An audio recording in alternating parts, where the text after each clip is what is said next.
Hello everyone, how are you all. उम्मीद करती हूँ कि आप लोग सब अच्छे से हैं, खैरियत से हैं।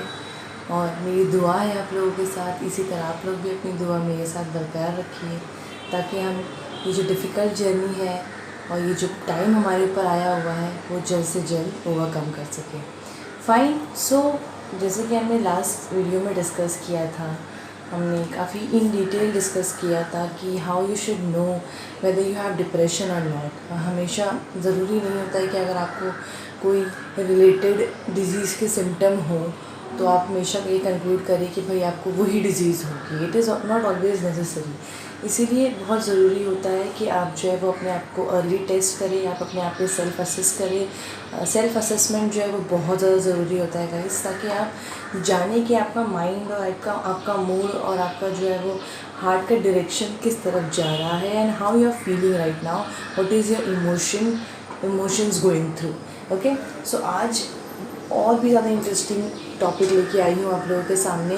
अब तक तो आपने बहुत सारे वीडियोस में देखा होगा कि how to know that you have depression, how to overcome depression, and lot of things, how to have the self test, self assessment and all that. पर आज जो मैं वीडियो लेके आई हूँ वो बहुत ज़रूरी है हम सब लोगों के लिए, क्योंकि न सिर्फ ये ज़रूरी है कि हम जानें कि हमें डिप्रेशन है या नहीं। हो सकता है कि हमें डिप्रेशन हो या हो सकता है कि हमें डिप्रेशन ना हो, लेकिन बहुत ज़रूरी चीज़ ये होती है गाइस, ये ऐसा नहीं है कि अगर आप एक बार डिप्रेशन की बीमारी में मुब्तला हो जाओगे तो आपको वहाँ से कोई बाहर नहीं निकाल सकता।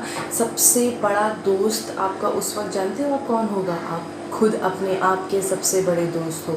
आपके माइंड पे, आपके हार्ट पे, आपके इमोशंस पे सबसे ज़्यादा कंट्रोल आपका खुद का है।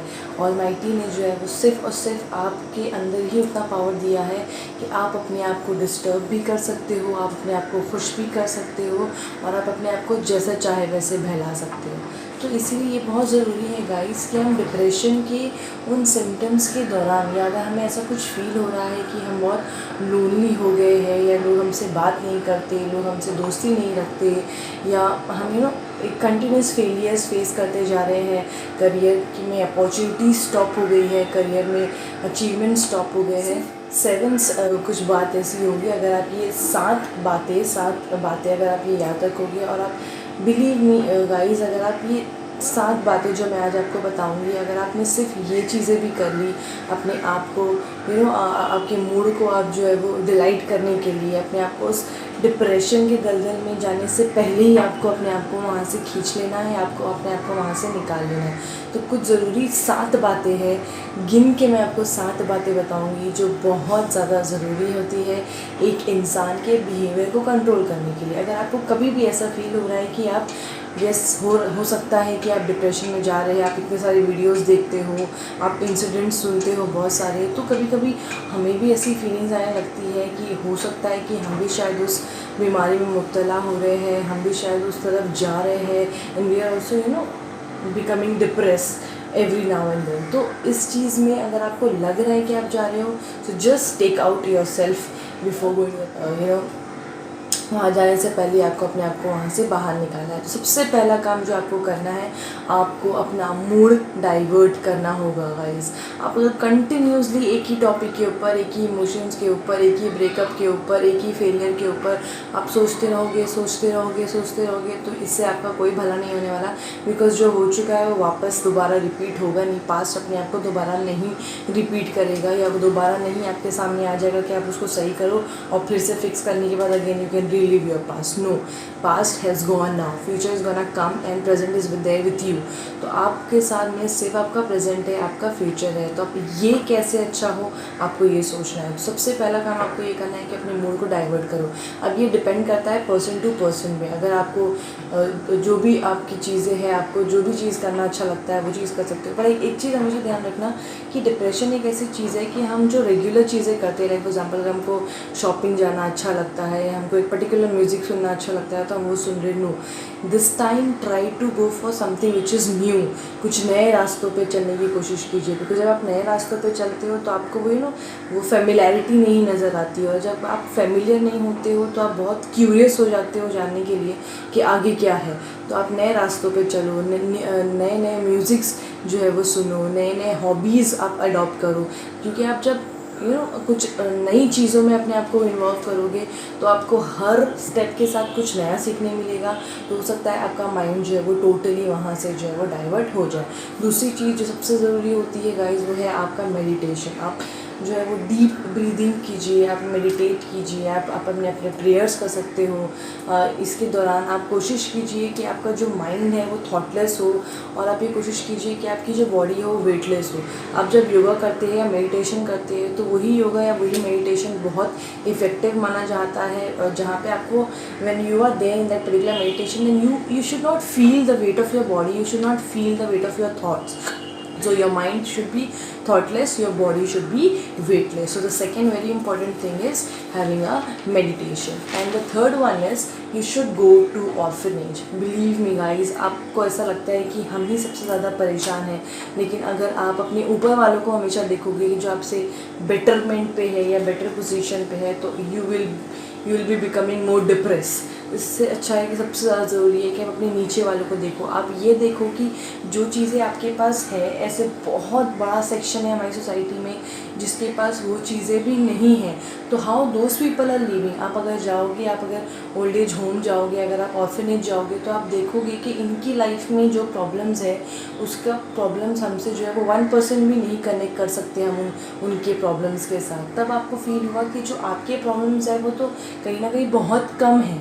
So when you go for these kind of places, अगर आप ऐसे लोगों के पास जाते हो, ऐसी जगहों पे जाते हो, तो आपको फील होगा कि आप एक अकेले दुखी नहीं हो।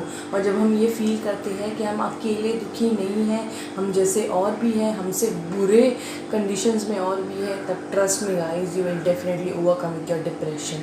And the next thing is, I know it will sound funny but watch horror movies है, ओके। और जो है वो हॉरर मूवीज़ देखिए, कुछ डरावनी मूवीज़ देखिए, टोटली आपका माइंड जो है वो डाइवर्ट हो जाएगा। आप पूरी तरह से जो है वो डरने में अपना माइंड लगा दोगे, तो वो डिप्रेशन वाला दिमाग जो है वो थोड़ा डरने वाला दिमाग में कन्वर्ट हो जाएंगे। And then just horror movies and all that, ताकि आपका जो दिमाग है वो उसका जो उसका जो पैनिकनेस है वो कहीं और जाकर जो है वो निकल जाए, ताकि वो आपके इमोशंस को ओवरकम ना कर सके।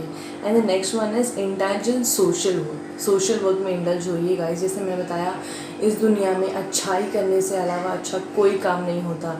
हम ये सोचते हैं कि हमारी ज़िंदगी मामूली सी है, हमें ये फेलियर हो गया, हमारे साथ ऐसा हो गया, वैसा हो गया, पेरेंट्स ने छोड़ दिया, पार्टनर ने छोड़ दिया, दोस्तों ने छोड़ दिया।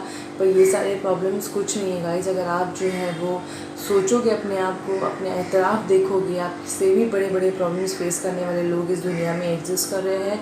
And trust me, they are living very happily, क्योंकि उनको की पता है कि किस तरह से उनका जो लाइफ है वो इतना प्रेशियस है। ये जो प्रेशियस लाइफ है वो ऑलमाइटी ने दिया है और वही छीन सकता है। आपका कोई हक नहीं है कि आप अपनी लाइफ को लेने के बारे में या उससे छुटकारा पाने के बारे में कुछ भी सोचें। तो it is very important for you if you are free. अगर आप फ्री हो तो अगर आपका दिमाग खाली है तो आप ज़रूर ऐसे खुराफाते सोचोगे, तो आप अपने आप को सोशल वर्क में डालो, आप बिज़ी रहने की कोशिश करो। इस तरह से आप अपने आप को बहुत जल्दी से हील कर सकते हैं। And the next very important thing है the last one, go for picnic and good. अगर आप पिकनिक वगैरह पे जा रहे हो, ये भी आपके लिए बहुत ज़रूरी है कि आप जो है वो बाहर चले जाओ, आप आउटिंग पे चले जाओ, आप ऐसे कुछ नए दोस्तों के साथ जाओ, वो पुराने दोस्तों को छोड़ के कोई एक नया बंच ऑफ फ्रेंड्स के साथ जाओ। Try not to stay alone. आप अकेले कम से कम रहने की कोशिश करो। आप दोस्तों के साथ इन्वॉल्व हो, नए नए दोस्तों जो है वो लोगों के साथ आप इन्वॉल्व हो, और आप ऐसे लोगों के साथ थोड़ा आउटिंग पे जाने की कोशिश करो, और इस तरह से जो है वो आप अपने आप का माइंड डाइवर्ट कर सकते हो। And the last and very important thing is smell good. According to aromatherapy, it really helps you to overcome with your problem. अगर आप कोई भी प्रॉब्लम में हो, कोई भी डिफ़िकल्टी में हो, अगर आपका जो बहुत जो आपका फेवरेट स्मेल है, आप एक बार उसको स्मेल करके देखो, आपका जो है माइंड वो ऑटोमेटिकली जो है वो नेगेटिव थॉट्स को रिलीज़ करना शुरू कर देता है, because you suddenly starts feeling so good. अगर आप एक अच्छा स्मेल करते हो, आप एक अच्छा फ्रेगरेंस अपने आप के अंदर डालते हो, so it will really give you a very refreshing feeling guys. Please, अगर आप सच में इसको ट्राई करना चाहते हो तो आप देखिए, अगर आप बहुत लो फील कर रहे हो, बहुत डल फील कर रहे हो, तो बस एक बार आपका जो बहुत ही फेवरेट स्मेल है उसको एक बार स्मेल कीजिए। ये एक अरोमा थेरेपी है जो लोगों पे अप्लाई की जाती है। आप ये अपने घर पे बैठ के अपनी चीज़ों के साथ जो है वो उसको यूज़ करके आप देख सकते हो। अपने घरों में अच्छे से अच्छा जो है वो फ्रेगरेंस यूज़ करो। और जो रूम फ्रेशनर्स होते हैं वो यूज़ करो। आप अच्छे से अच्छा डीओ, परफ्यूम्स या इतर वगैरह, अगर आपको ऐसा लगता है कि आप बहुत लो फील कर रहे हो, डल फील कर रहे हो, so just put some amount of those fragrance on you, or just smell it. You will definitely feel very fresh. Okay, so these are certain tips, around 6 to 7 tips which I have given you, which will definitely help you to overcome your problem of tensions and the depression. तो depression में जाने से पहले, tension को बहुत ज़्यादा severe होने से पहले अगर आप उसको सही वक्त पे रोक देंगे, आप इनमें से अगर कोई भी आपके मेथड जो भी आपको जो है वो सूटेबल लगे, जो भी आपके लिए अच्छा हो, जो भी आपको सूट करे, वो आप प्लीज़ अप्लाई कीजिए। मेरी ये कोशिश है कि अगर इनमें से 3-4 मेथड भी आपने अप्लाई किया और आपको हेल्प मिली तो मुझे बहुत खुशी होगी गाइस। तो इसी के साथ मैं उम्मीद करती हूँ कि आप अपना पूरा पूरा पूरा ध्यान रखोगे, और जो हमने पहले डिस्कस किया, those were the problem and now these are the solution which you can take and which you can make to make yourself happy. Okay, fine everybody, again please be safe. Thank you for watching. Bye bye. Take care.